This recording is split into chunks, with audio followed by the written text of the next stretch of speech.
mbuuza abakoseddwa ababeera wano ku bali kyewuunya nze ntunda nnyaanya bummonde naye mazima okutugoba nga tetulina gye batutegekedde kulaga. Tulina abaana bamulekwa, tulina zirooni, tugenda kuddawa, tugenda kulyawa. Gavumenti yandisoose netufunira ekifo wetuteekekera, twandibetefutefu okugendayo betuzimbira obutale nga abalala bwe bakolera, naye wano wetunoonya ekyokulya, wetuliisiza abaana baffe, wetubasomeseza, tetulina gye tulaga. Era kati tuli eyo ebintu twabisudde ku nsiko n'ebindi baabitutte. Kasasiro akolawo ki mu tawuni ng'akagamba nti alongoosa? Kasasiro wuuyaawo akolawo ki? Lwaki amenya ebintu by'abantu nga Kasasiro waali? Lwaki bamuyoorawo ne bamugjawo ne tumanya nti balongoosa ekibuga?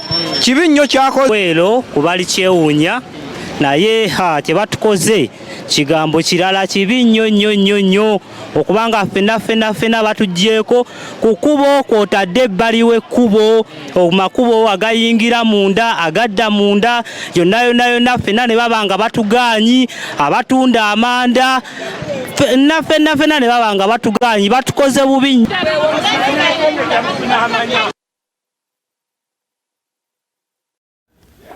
Abo nno batuuze Luweero eyo nga balaga obutali bumativu ku nteekateeka eyo y'okutera